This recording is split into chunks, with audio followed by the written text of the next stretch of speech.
UP सरकार के मुताबिक इस बच्ची की ही तरह उत्तर प्रदेश में 200 बच्चे ऐसे हैं जिनके माता पिता दोनों का ही कोविड से निधन हो गया। इसके अलावा 1800 बच्चे ऐसे भी हैं जिन्होंने माता पिता में से किसी एक को कोविड की वजह से खो दिया। हापुड़ से 200 किलोमीटर दूर बरेली के ये बच्चे एक मध्यम वर्गीय परिवार से हैं। अप्रैल के आखिरी हफ्ते में कोविड से कुछ ही घंटों के अंदर उन्होंने माता पिता दोनों को खो दिया। उस सदमे से उबरने में जाने कितना वक्त लगेगा। कंटिन्यू 27 को हम लोग रात के 11:30 बजे तक घूमते हैं, लेकिन मम्मी पापा को बेड अवेलेबल नहीं मिला कहीं भी। और 28 को भी फिर मम्मी पापा को दीपमाला हॉस्पिटल में मिला, लेकिन मम्मी की कार में ही मम्मी की डेथ हो गई। मम्मी को हम लोग नहीं बचा पाए। और पापा का भी 28 की रात को पापा का भी दीपमाला हॉस्पिटल में ही हो गया, रात में उसी सेम डे 11:30 पौने 12 पे पापा को भी नहीं बचा पाया। ये समस्या रूरल यूपी में और गहरी दिखाई देती है, क्योंकि वहाँ पे बहुत सारे केसेस में जो परिवार में खर्चा चलाने के लिए काम करते थे उन लोगों की मौत हो गई है। सरकार ये कह रही है कि मदद करेंगे, लेकिन जो फ्यूचर है ऐसे बच्चों का वो काफ़ी ब्लीक लग रहा है। बरेली से 650 किलोमीटर दूर पूर्वी यूपी के बलिया में इन 4 बच्चों की मां कोविड से चल बसी। वो दैनिक मजदूरी कर घर चलाती थीं। पिता का साया कई साल पहले कैंसर ने छीन लिया था। सबसे बड़ी ये 13 साल की बच्ची है और सबसे छोटा ये 7 साल का लड़का। अब आपका पढ़ाई का फीस कौन भरेगा? पढ़ने का मन है ना? हाँ। क्या बनना चाहते हैं पढ़ के? पुलिस। दोनों माँ बाप नहीं हैं उनके और कोई लीगल गार्जियन नहीं मिलता है, तो हमारा यहाँ पे शेल्टर होम है और महिला बाल विकास कमेटी, चाइल्ड वेलफेयर कमेटी के समक्ष हम उनको प्रस्तुत करके और उनको शेल्टर होम में रखवाएंगे और 18 साल तक ये प्रावधान है। बलिया से 450 किलोमीटर दूर चित्रकूट में 70 साल की इस बुजुर्ग की चिंता ये है कि उसके नाती नातिन की देखभाल अब कैसे होगी। नाती 9 साल का और नातिन 6 साल की है। दैनिक मजदूरी करने वाली उनकी मां कोविड से चल बसी। पिता हैं तो, लेकिन मध्य प्रदेश में रहते हैं और पहले ही अलग हो चुके हैं। पिता आप क्या करत हैं? नहीं, क्या कहते हैं लेने के लिए? क्या नहीं आ रहे हैं, कोई पता नहीं है। मतलब बच्चों की न बच्चों की सुध नहीं ले रहे हैं क्या? हाँ, न कोई फोन करते हैं, न कोई आते हैं, न कोई बातचीत है। कोविड से अनाथ हुए बच्चों की देखभाल और पढ़ाई के लिए प्रधानमंत्री मोदी और यूपी की योगी सरकार दोनों ने योजनाओं का ऐलान किया है। गार्जियन या केयरटेकर से अनाथ होने वाले उन बच्चों की देखभाल के लिए राज्य सरकार ऐसे बच्चों को, यानी जब तक वो बच्चे अपने पैरों पर खड़े होते हैं, ऐसे बच्चों की देखभाल के लिए 4000 रुपए प्रति बच्चा वित्तीय सहायता उपलब्ध कराएगी। 10 साल से कम आयु के ऐसे बच्चे जिनके गार्जियन या उनका कोई अभिभावक नहीं है, ऐसे बच्चों को राज्य सरकार के द्वारा जो संचालित हैं बाल गृह, उनके संरक्षण की व्यवस्था, उनके आवास की व्यवस्था होगी। उत्तर प्रदेश और केंद्रीय सरकार को शायद ये भी करना पड़ेगा कि ये जो कोविड ऑर्फन्स हैं भारत में या उत्तर प्रदेश में, उनकी कंटिन्यूअस ट्रैकिंग हो, जिससे कि सरकारी स्कीम्स जो उनके लिए अनाउंस की गई हैं उन तक पहुंच पाएँ और साथ ही उनके जो ट्रॉमा इश्यूज़ हैं वो भी एड्रेस हो पाएँ। रणदीप, अदनान, परवेज़, करुणा और कैमरा पर्सन विनीत वर्मा के साथ आलोक पांडे, एनडीटीवी इंडिया।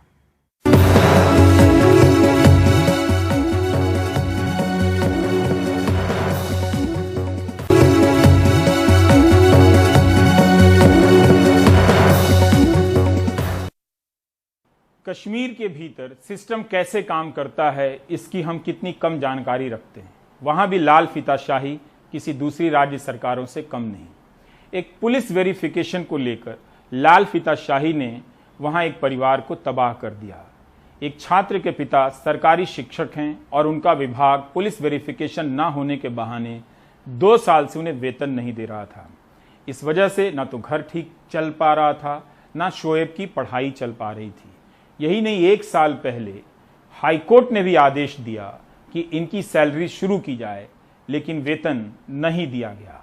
नजीर मसूदी की ये रिपोर्ट। मैंने सुसाइड करने ये वीडियो संदेश रिकॉर्ड करने के कुछ मिनट बाद शोएब बशीर ने अपनी जान दे दी। 24 साल का नौजवान साइकोलॉजी में एमए करना चाहता था, लेकिन फीस नहीं दे पा रहा था। इस वीडियो में शोएब ने कहा कि मेरे जान देने की इकलौती वजह यह है कि मेरे पिता को पिछले 2 वर्षों से वेतन नहीं मिला है। इसकी वजह से हमारी जिंदगी कितनी दयनीय हो गई है, शब्दों में बयान नहीं किया जा सकता। वो बहुत सेंसिटिव था।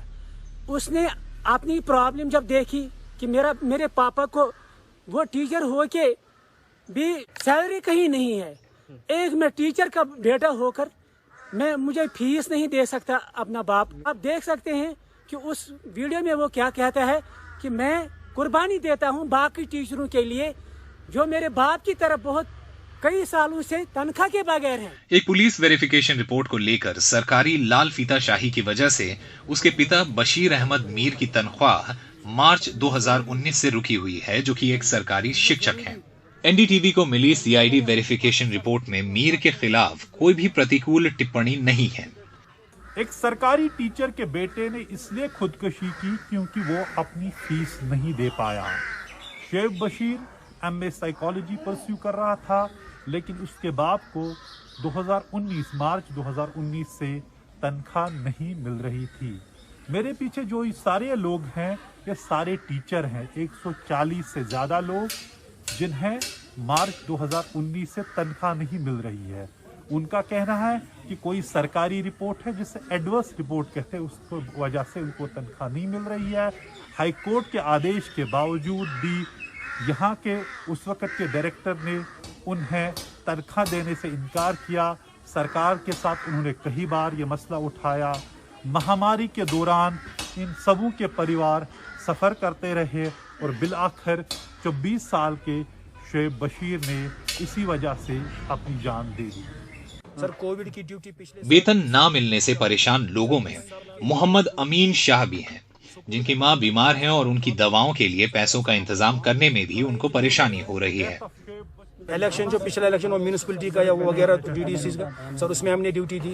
सर, कोविड की ड्यूटी पिछले साल भी इस साल भी ड्यूटी चल रही है। सर, इस सब के बावजूद भी स्कूलों में का ऑनलाइन क्लास हमारा काम देखिए सर, डायरेक्टर साहब हमारा काम देखिए, हम कर रहे हैं कि नहीं कर रहे हैं। कश्मीर में सभी राजनीतिक दलों ने मामले की जांच की मांग की है। उनका कहना है कि उन अफसरों के खिलाफ फौरन कार्रवाई की जाए जिनकी वजह से एक छात्र को अपनी जान देनी पड़ी। विडंबना यह है कि जम्मू कश्मीर हाईकोर्ट के पिछले साल के आदेश के बाद भी शिक्षकों का वेतन जारी नहीं किया गया। जम्मू कश्मीर के शिक्षा सचिव ने निदेशक को कोर्ट के आदेशों के मुताबिक कार्रवाई करने को कहा, लेकिन वो फाइल दबाकर बैठ गए। श्रीनगर से नजीर मसूदी की रिपोर्ट। कोविड ने लाखों लोगों की सेहत ही नहीं छीनी है, उनका रोजगार, काम धंधा भी छीन लिया। सरकारी लापरवाही ने हालात को और गंभीर बना दिया है। Centre for monitoring Indian economy की ताज़ा रिपोर्ट के मुताबिक कोविड की दूसरी लहर के दौरान 97% भारतीयों की कमाई घट गई है। 1 करोड़ लोगों को अपना रोजगार गंवाना पड़ा है। महंगाई ने कमर अलग से तोड़ी है। साल भर में खाने के तेल के ही दाम 62% तक बढ़ गए हैं। क्या क्या बताएं, क्या क्या ना बताएं, पूर्वा चिटनिस की रिपोर्ट देखिए। घरों में काम करने वाली शीला जायसवाल हर महीने 5,000 रुपए कमाती है।